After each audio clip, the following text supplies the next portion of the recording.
Pakistan cricket team کے head coach گیری کرسٹن پاکستان پہنچ چکے ہیں، بلکہ فیصل آباد پہنچ چکے ہیں چیمپئن کپ دیکھنے کے لیے۔ اور انہوں نے میڈیا سے بات کرتے ہوئے کہا کہ اس چیمپئن کپ میں 4 پلیئرز پہ خاص کر ان کی نظر رہے گی، وہ ان کی نظر میں ہوں گے تاکہ پاکستان کی جو فیوچر میں وائٹ بال کی T20 اور ODI کی ٹیم ڈیولپ کرنی ہے، اس کنٹیسٹ میں پلیئرز کو جج کر سکیں، تو یہ جو 4 پلیئرز ان کے ریڈار میں ہوں گے، ان میں جو پہلا نام ہے وہ فاسٹ بولنگ میں ہے اور یہ محمد علی ہے۔ آپ جانتے ہیں کہ محمد علی نے جیسن گلیسبی کے ساتھ کافی ٹائم گزارا ہے، پہلے پاکستان شاہین کے ساتھ، پاکستان کی ٹیسٹ ٹیم کے ساتھ، اور جیسن گلیسبی محمد علی کے بارے میں گیری کرسٹن کو خاصے پازیٹیو ریمارکس دیے ہیں، اور اس پازیٹیو فیڈ بیک کی جو وجہ ہے وہ ہم نے دیکھا ہے کہ پہلے جب PSL ہو رہی تھی تو ان کی پیس خاصی اچھی ہے، بڑے چھوٹے سے رن اپ کے ساتھ وہ 140 پلس بال کرتے ہیں، بال ان کی سکڈ ہوتی ہے، اور وائٹ بال کی جو کچھ چیزیں چاہیے ہوتی ہیں، جیسے کچھ سلو ڈیلیوری کرنی ہوتی ہیں، کچھ ٹینس بال باؤنس کرنے ہوتے ہیں، کچھ بڑے ایکٹیو یارکر کرنے ہوتے ہیں ڈیتھ اوور میں، تو یہ سارے ٹولز محمد علی کے پاس ہیں، یہ ہم نے PSL میں دیکھ چکے ہیں۔ تو یہی وجہ ہے کہ محمد رضوان بھی محمد علی کو بہت اچھا ریٹ کرتے ہیں، جیسن گلیسبی نے بھی بڑا اچھا ریٹ کیا ہے، اور شاید یہ ہو جائے کہ گیری کرسٹن ان کو دیکھنا چاہتے ہیں کہ اس وائٹ بال کی ٹورنامنٹ میں وہ اپنی سکل کا مظاہرہ کرے تاکہ فیوچر میں پاکستان کی ٹیم میں ان کو دیکھا جائے کہ وہ کہاں پہ ایڈجسٹ ہو سکتا ہے۔ دوسرا پلیئر، بلکہ دوسرا اور تیسرا 2 پلیئر جو ہیں وہ مڈل آرڈر کے بیٹسمین ہیں۔ اب دیکھیں پاکستان نے پچھلے کچھ عرصے میں بیٹنگ میں جہاں پہ سب سے زیادہ سٹرگل کیا ہے وہ ہمارا مڈل آرڈر ہے۔ T20s میں ہم نے آصف علی کو چانس دیا، ہم نے خوشدل شاہ کو چانس دیا، حیدر علی کو چانس دیا، ODI میں ہم نے افتخار کو چانس دیا، افتخار کو ہم نے T20 میں بھی چانس دیا، تو ہم نے بہت سارے پلیئرز ٹرائی کیے مڈل آرڈر کے اندر، لوئر مڈل آرڈر کے اندر، لیکن نہ تو کوئی ہمارا کوئی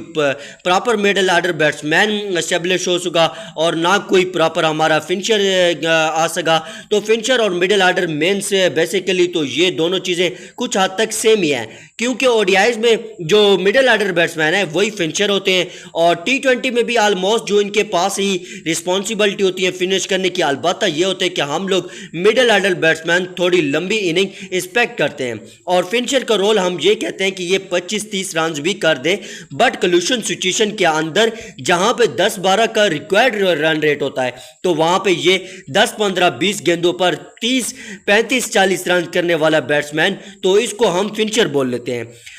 تقریباً سیم ہی ہے، تو مڈل آرڈر بیٹسمین میں پاکستان کے پاس ڈیویلپ نہیں ہو سکے۔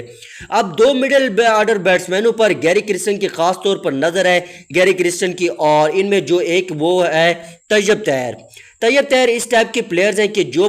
پراپر، جس کو ہم جینون مڈل آرڈر بیٹسمین کہتے ہیں، یعنی سپنر تو بڑے اچھے کھیلتے ہیں، وہ ٹھیک ٹھاک کوالٹی سپنر کو انہوں نے چھکے مارتے ہیں، میں نے انہیں دیکھا ہے، بڑی اچھی ٹیکنیک کے ساتھ وہ کھیلتے ہیں۔ اس کے علاوہ ان کا جو بیٹنگ سٹائل ہے کہ آئیں گے تو پہلے آ کے دوسرے گیم شارٹ کریں گے 15 گیندوں پہ ODIs میں،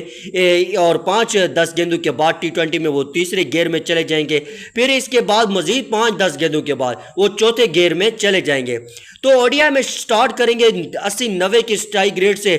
اور فنش کریں گے 200 سٹرائک ریٹ پہ۔ T20 میں سٹارٹ کریں گے 120 سٹرائک ریٹ پر، فنش کر سکتے ہیں 200 کے سٹرائک ریٹ پہ۔ تو یہ جو ابیلٹی ہے یہ ایک اچھے پراپر بھی مڈل آرڈر بیٹسمین میں ہونی چاہیے، جو کہ ان میں ہے۔ تو ابھی ہم نے چیمپئن کپ کے پہلے میچ میں بھی دیکھا ہے کہ انہوں نے بڑا اچھا ایکسلریٹ کیا ہے، بڑی اچھی اننگ کھیلی۔ جو دوسرے بیٹسمین ہے وہ محمد حارث ہے، محمد حارث کا جو رول ہے وہ اس لحاظ سے، وہ جو میں نے کہا تھا کہ آتے چوتھے گیئر سے اگر آپ نے بیٹنگ سٹارٹ کرنی ہے، آتے ہی آپ 15 گیندوں پر 30-35 رنز کرنے ہیں، تو اس کے لیے پھر محمد حارث زیادہ سوٹیبل ہے، اور محمد حارث کو پاکستان فیوچر کیپٹن کے لیے ڈیولپ کر رہا ہے۔ اگر آپ کو اندازہ ہو پاکستان شاہین کے ساتھ ان کو بھیجا گیا، اور بیٹنگ آرڈر میں فلیکسیبلٹی بہت ہے، آپ ان کو ٹاپ آرڈر میں کھلا لیں، مڈل آرڈر میں کھلا لیں، لوئر میں کھلا لیں، وہ ہر جگہ پہ اپنے آپ کو سم ہاؤ ایڈجسٹ کر لیتے ہیں، اور شارٹس کی رینج بہت زیادہ ہے، وہ تھوڑا سا کھیل لیتے ہیں، ریورس کھیل لیتے ہیں، اور 360 کی جتنی بھی شارٹس ہیں وہ ان کے پاس ہیں۔ شارٹ سلیکشن البتہ ان کا ایشو ہے، تھوڑی سی شارٹ سلیکشن کا اگر امپروو کر لیتے تو وہ بڑے ہیلدی بیٹسمین ہوتے۔ تو T20 کا کنٹیسٹ ہے میں خاص طور پر محمد حارث، اور ODI کے کنٹیسٹ میں خاص کر طیب طاہر کو مڈل آرڈر میں پاکستان ٹیم ایڈجسٹ کرنے کے لیے گیری کرسٹن کی نظر ہے۔ وہ ان کو اپروچ کرے گا۔ چوتھا پلیئر جو ہے وہ سپن بولنگ ڈپارٹمنٹ میں ہے۔ ابھی ہم نے دیکھا کہ پاکستان کے پاس پچھلی کچھ عرصے میں ٹیسٹ کرکٹ میں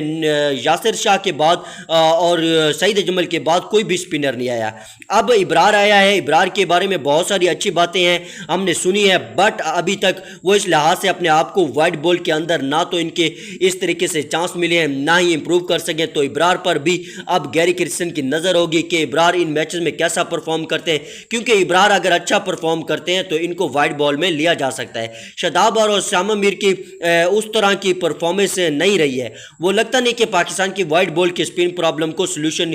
سمجھ سکتے ہیں۔ تو آخری امید اب ابرار پہ بچی ہے، تو ابرار اس ٹورنامنٹ میں گیری کرسٹن کی ریڈار پر ہوں گے۔